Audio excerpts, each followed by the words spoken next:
इस वीडियो में हम क्लास 10th की जो मैथ की सीरीज चल रही थी उस क्रम में आगे बढ़ते हुए जो निर्देशांक ज्यामिति का चैप्टर कर रहे थे उसकी जो एक्सरसाइज 7.3 हो चुकी थी।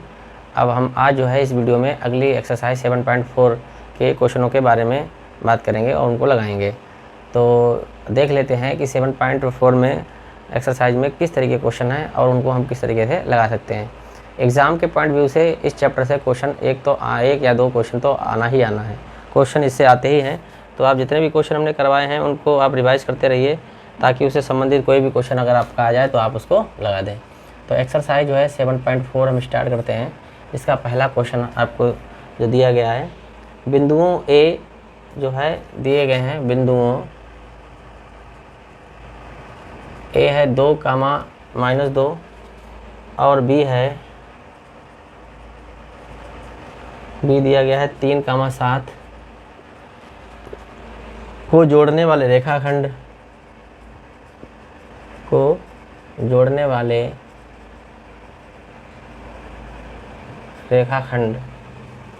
को रेखा जो है 2x+4 2x+y लिखा है बच्चों, 2x+y-4 बराबर 0 जिस अनुपात में विभाजित करती है उसे ज्ञात करो। जिस अनुपात में विभाजित करती है उस अनुपात को ज्ञात करो। ये क्वेश्चन हमारा दिया गया है। सॉल्यूशन इसका करेंगे। क्वेश्चन आप देख लीजिए, किस तरीके का क्वेश्चन दिया गया है उसे हम किस तरीके से लगा सकते हैं।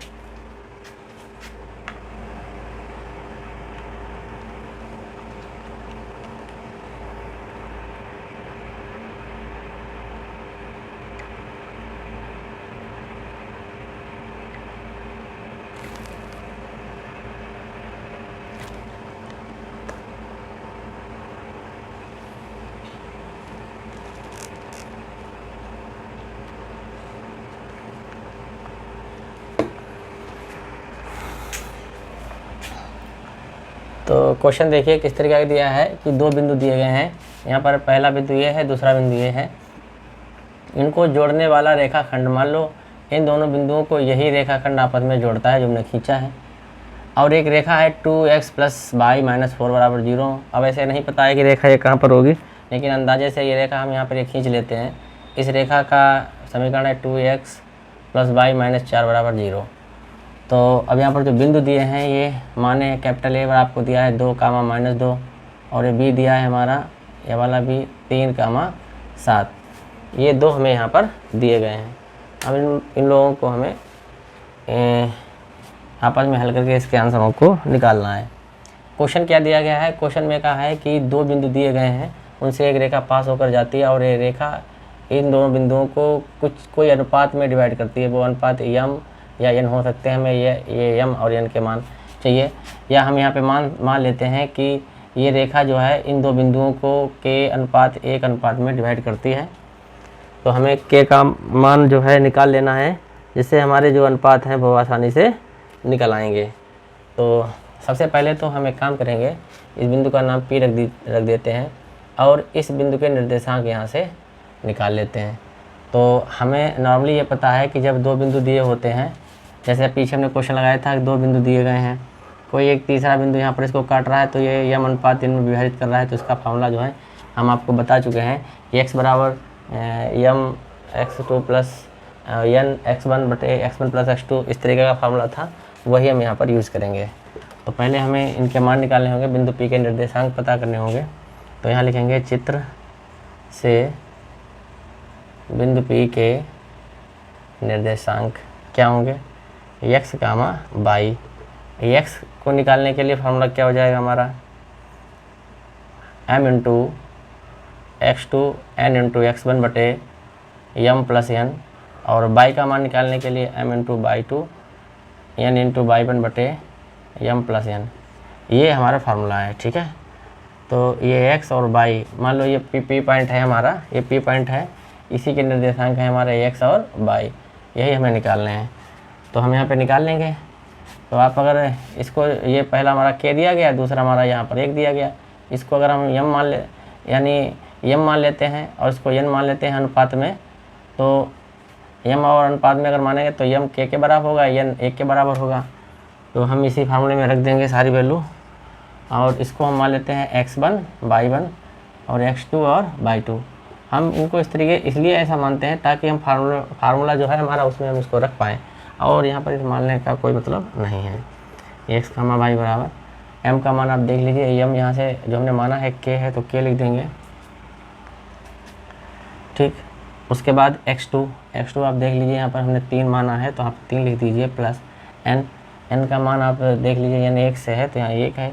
x1 यहाँ 2 दिया गया है, ये 2 लिखा हुआ है, 2 है तो ये 2 हो जाएगा, बटे में m और n, यानी k और 1 को जोड़ना है, k + 1 हो जाएगा।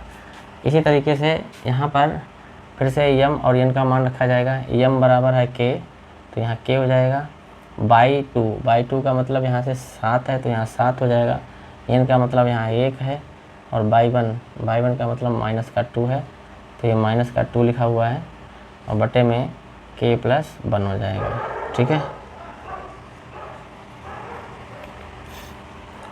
यहाँ पर देख लीजिए k बाई 2 का मान 7 है, बाई 1 का -2 है, m और n के मान k और 1 दिए गए, इन दोनों को नीचे जोड़ देना है, ठीक।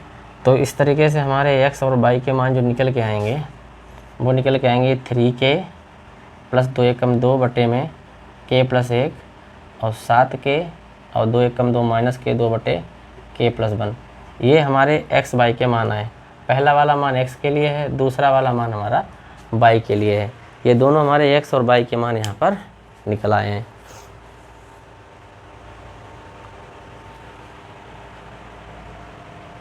तो हमें क्या करना है, हमें k का मान निकालना है, और k का मान निकालते ही हमारा जो है अनुपात हमें पता चल जाएगा, ठीक है।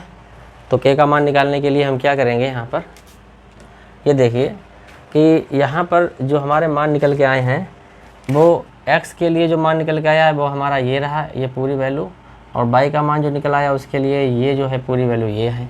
मतलब x और y दोनों मान हमारे यहाँ पर से निकल के आए हैं। अब इन x y का हम करेंगे क्या, क्यों निकाले हैं हमने इसलिए निकाले हैं कि जो P पॉइंट जो आया है और P पॉइंट के जो x y वाले मान हैं वो हमारे यहाँ पर हैं, और ये P पॉइंट जो है हमारा इस रेखा पर भी है और इस वाली रेखा पर भी है। ये रेखाखंड है, इस पर भी स्थित है और इस पर भी स्थित है। तो मतलब जो P जो है x y ये इन दोनों रेखाओं के कटान बिंदु पर है। मतलब ये वाला x y वाला पॉइंट है, दोनों रेखाओं को, ए बी वाली रेखा और ये वाली रेखा दोनों को संतुष्ट करेंगे। संतुष्ट करने का मतलब है ये है कि ये वाला पॉइंट जो x y है इन दोनों रेखाओं से होकर जाता है, तो इसकी समीकरण को संतुष्ट करेंगे, और हम इन दोनों मानों को इस वाले समीकरण में, इस वाले रेखा के समीकरण में और इस वाले रेखा के समीकरण में हम रख सकते हैं। अगर ये वाला पॉइंट जो है x y है इन दोनों रेखाओं के कटान बिंदु या कहीं पर ना स्थित होता तो हम इन रेखाओं पर इसको नहीं रखते। मान लो ये दो रेखाएं आपस में काट रही हैं, ये P पॉइंट है और एक दूसरा P पॉइंट, ये P डैश है।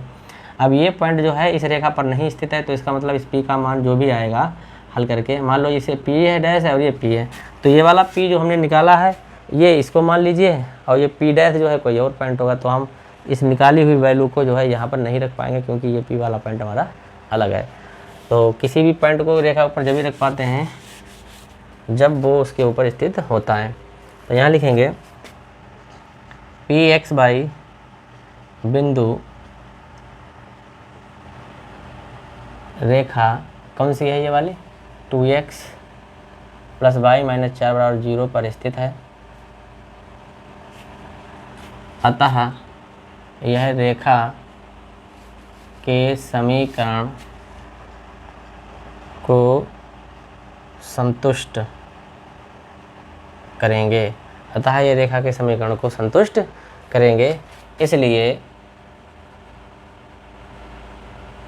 इनके मान रेखा के समीकरण में रखने पर, और रेखा का समीकरण में यहाँ पर ये दिया गया, इसी में हम इसके मान रख देंगे। तो चलिए हम इसके मान यहाँ पर रख देते हैं। ये वाले बिंदु जो हैं x y, ये दोनों बिंदु जो हैं ये इस वाले समीकरण को संतुष्ट करेंगे क्योंकि ये दोनों बिंदु जो हैं इस रेखा के ऊपर स्थित हैं। तो हमें इन दोनों बिंदुओं को इसी रेखा के ऊपर रख देना है। अब कैसे रखेंगे, x बराबर इतना दिया गया है, तो हम इस रेखा में जहाँ पर भी x लिखा होगा वहाँ पर हमें इतना लिखना है इस पूरी वैल्यू को, और y बराबर हमारा इतना आया है, तो हम क्या करेंगे, इसी रेखा में y की जगह पर ये वाली वैल्यू उठा कर रख देंगे। तो हम रख देते हैं इसको, ये हटा दीजिए यहाँ से।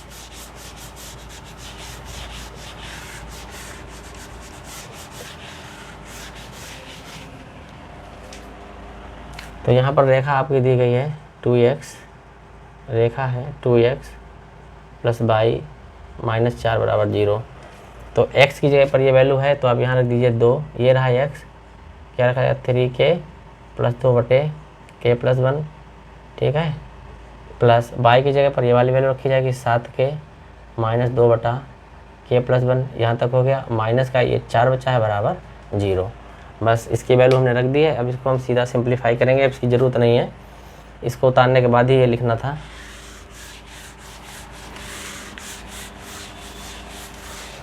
तो हम देख लेते हैं इसको किस तरीके से लगा सकते हैं।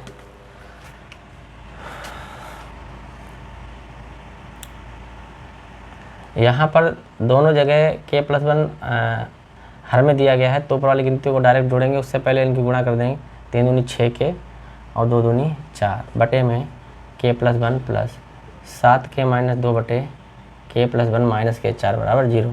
ये हर हैं, एक जैसे हैं, ऊपर को डायरेक्ट एक जैसे हैं, तो एक जैसे जब हर होते हैं तो ऊपर वाली गिनती अगर बीच में जुड़ रही है तो जोड़ दीजिए, अगर घट रही है तो उसको घटा दीजिए। यहाँ जुड़ रही है तो 6k प्लस 4 में हम 7k माइनस 2 को जोड़ेंगे, माइनस का 4 ऐसे लिख दो बराबर 0। जब आप इस एक काम करिए, माइनस 4 को बराबर में ले जाइए, जब बराबर में जाएगा तो ये माइनस का है तो उधर जाकर हमारा ये प्लस हो जाएगा। उसके बाद क्या करेंगे हम, 6 और 7 और 6 कितने होते हैं 13 के 7 और 6। अब यहाँ पर देखिए क्या होगा, 7 और 6 13 के हो जाएंगे, 4 में से 2 जाएंगे तो प्लस के 2 बचेंगे, और बटे में यहाँ पे k प्लस 1 बराबर यहाँ पर 4 है, इसकी इससे गुणा हो जाएगी, तो 13k प्लस का 2 बराबर 4k प्लस 1 हो जाएगा। ये हो जाएगा 13k प्लस का 2 बराबर, ठीक है, बराबर क्या हो जाएगा हमारा 4k, ठीक, 4k प्लस का 4 हो जाएगा। उसके बाद यहाँ पर हम क्या करेंगे, अक्षर वाले जैसे k एक तरफ कर लीजिए, गिनती एक तरफ, इस 4 को इधर ले आइए, तो जाएगा 13k माइनस k 4k बराबर 4 माइनस 2, तो यहाँ 13 में से 4 जाएंगे 9 बचेंगे, तो ये 9k बराबर यहाँ पर हो जाएंगे 2, तो यहाँ पर k बराबर हो जाएगा 2/9। तो यहाँ से हमारा k का मान आ गया है 2/9। अगर हम k/1 करें तो ये 2/9 होगा, अगर हम इसको k/1 करें तो हो जाएगा 2/9। तो जो आंसर है वो हमारा यही है कि जो ये रेखा है, इसमें इस वाली रेखा ने कौन सी 2x प्लस y माइनस 4 वाली रेखा ने इन दो बिंदुओं के निर्देशांक, इन दो बिंदुओं से मिलाने रेखा को किस अनुपात में विभाजित किया 2:9, यानी इसका मान है 2 और इधर वाले का ऐसे आप लिख दीजिए, इस पूरे का मान है हमारा 2 और इस यहाँ से यहाँ तक मान है हमारा 9। तो ये हमारा आंसर इसका कंप्लीट हो गया है।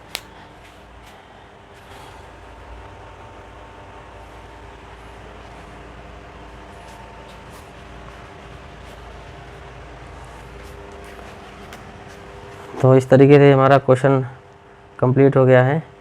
अब देख लेते हैं अगला क्वेश्चन कि उसको हम किस तरीके से लगा सकते हैं। बड़े बड़े बच्चों क्वेश्चन हैं, इसलिए आप इनको धीरे धीरे लगाइए ताकि आप उनको सीख पाएँ। अगर सीखेंगे नहीं तो लगाने का इनका कोई मतलब नहीं है। तो ये क्वेश्चन आपने समाप्ता उतार लिया होगा, तो इसको हम हटा देते हैं।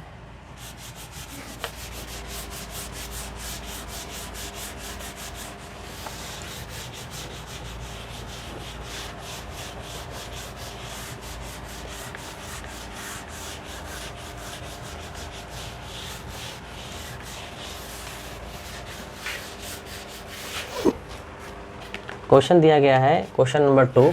ये भी जितने बच्चों ये क्वेश्चन लग रहे हैं ये एग्ज़ाम के थ्रू बहुत ही इंपॉर्टेंट क्वेश्चन है, और ऐसे ही क्वेश्चन जो है एग्ज़ाम में आते हैं, इसलिए इनको जो है आप बार बार रिपीट करिए, इनको रिवाइज करिए, उनको लगाइए। तो क्वेश्चन है x और y में एक संबंध ज्ञात कीजिए। x और y में एक संबंध ज्ञात कीजिए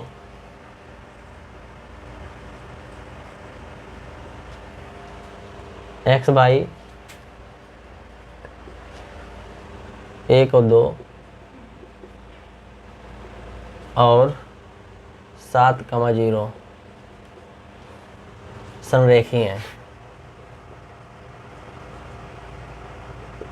ये है क्वेश्चन हमारा। संरेखी मतलब है कि ये हमें दिया गया है कि 3 बिंदु हैं, एक है एक्स बाई और दूसरा है हमारा 1,2, ठीक है, और तीसरा है हमारा 7,0। ये तीनों बिंदु जो हैं एक ही रेखा में स्थित हैं, ये हमें दिखाना है। और जब आप इसको इनके बीच में एक संबंध बनाओगे, इन तीनों बिंदुओं के बीच, तो एक संबंध बन के आएगा, मतलब एक समीकरण बन के आएगा। संबंध का मतलब समीकरण बन के आएगा, वही हमें समीकरण यहाँ पर निकालनी है। तो हमें ये चीज़ पहले से मालूम है, पिछले वाले आप वीडियो देखिए तो आपको पता चलेगा। आसान क्वेश्चन लगवाए हैं पिछले वाले वीडियो में, बहुत ही आसान क्वेश्चन है, आप उनको लगाइए, देखिए, और उन्हीं से क्वेश्चन आपको एग्ज़ाम में मिल जाएंगे। तो अब करना क्या है कि अगर 3 बिंदु संरेखित होते हैं तो अगर उनसे बनने वाला जो क्षेत्रफल होगा वो 0 होता है। आप 3 बिंदुओं को ऐसे रख दीजिए तो ये एक त्रिभुज बन जाएगा। इसका क्षेत्रफल हम निकाल सकते हैं, चाहे जहाँ रख दीजिए, बस एक रेखा में ना हो, ठीक है। इनका क्षेत्रफल निकाल सकते हैं। अगर एक रेखा में अगर आप हैं 3 बिंदु एक रेखा में हैं तो इनसे कोई भी त्रिभुज नहीं बनेगा और इसमें कोई क्षेत्रफल ही नहीं दिख रहा है।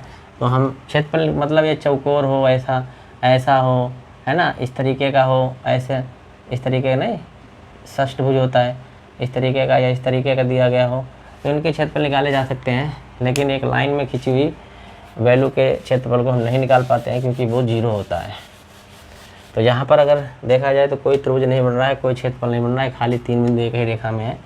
तो इनसे बनने वाला जो भी क्षेत्रफल होगा उसका मान क्या होगा, 0, यानी डेल्टा का मान क्या होगा, 0। ये क्षेत्र को दर्शाता है। डेल्टा जो है वो किसको दर्शाता है, क्षेत्रफल, ठीक है। डेल्टा दर्शाता है किसको, क्षेत्रफल को।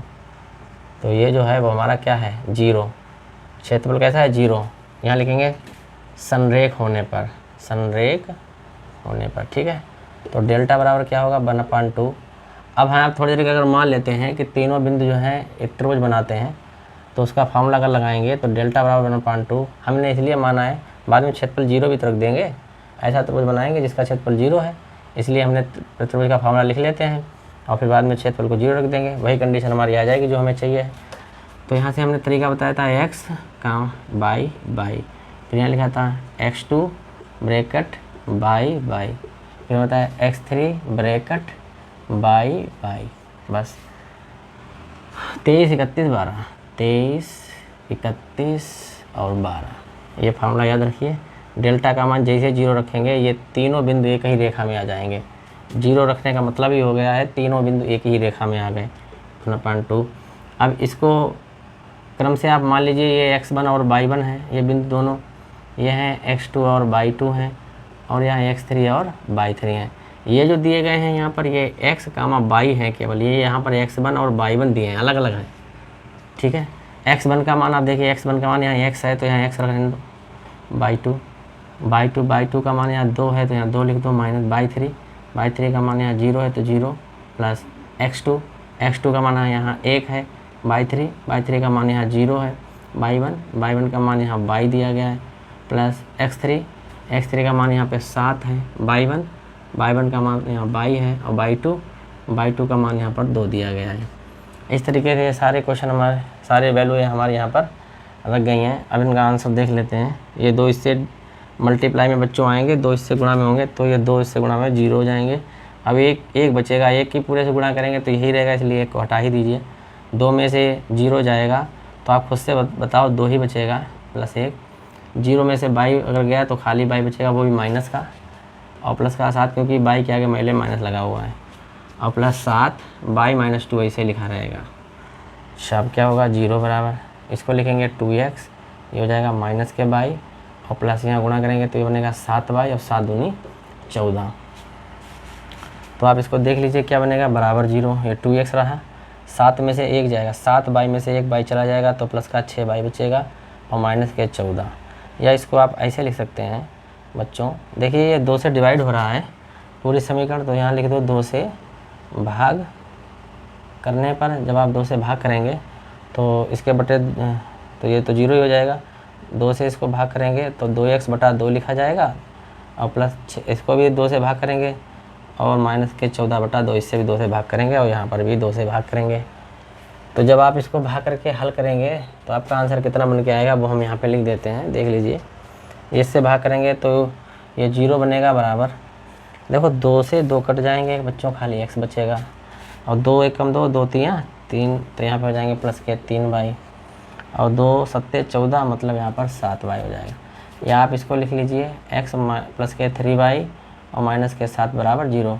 ये जो है हमारा इस क्वेश्चन का आंसर हमारा बन जाएगा, जो कि एक संबंध पूछा गया था 3 बिंदुओं के बीच में, जब वो संरेखित है तो हमारा ये समीकरण यहाँ पर इसका बनेगा।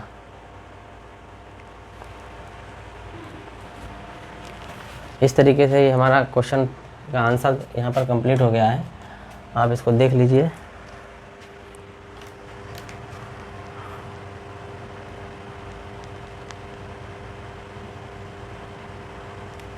तो आज के वीडियो में बच्चों इतना ही रखते हैं।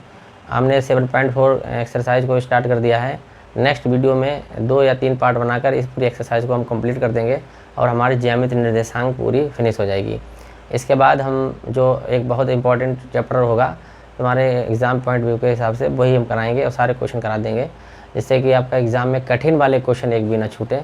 सरल वाले क्वेश्चनों को तो हम ऐसे ही लगा लेंगे, वो उनको रिवाइज़ करेंगे, लग जाएंगे, लेकिन कठिन वाले जो चैप्टर हैं उनके क्वेश्चन को हमें ज़रूरी सीखना है, क्योंकि वही क्वेश्चन एग्ज़ाम में नंबर को दिलाते हैं। तो ठीक है, इस वाले वीडियो में हम केवल इतना ही रखेंगे और नेक्स्ट कल के वीडियो में हम इसके आगे वाले क्वेश्चन को करेंगे, जो कि एग्ज़ाम के पॉइंट व्यू से बहुत ज़्यादा इंपॉर्टेंट होते हैं। तो इस वाले वीडियो में इतना ही रहेगा। अगर जो बच्चे इस वीडियो को देख रहे हैं तो वो अपने दोस्तों और दूसरों से शेयर कर दें। और चैनल का नाम हमारा यहाँ पर देखिए ये रहा, और इसको आप जो है दूसरे बच्चों के पास इसका लिंक भेजिए, इसको शेयर कीजिए, ताकि जो है और बच्चे देख पाएँ और जो पढ़ने वाले बच्चे हैं उनकी पढ़ने से थोड़ी उम्मीद जो है वो जाग पाए।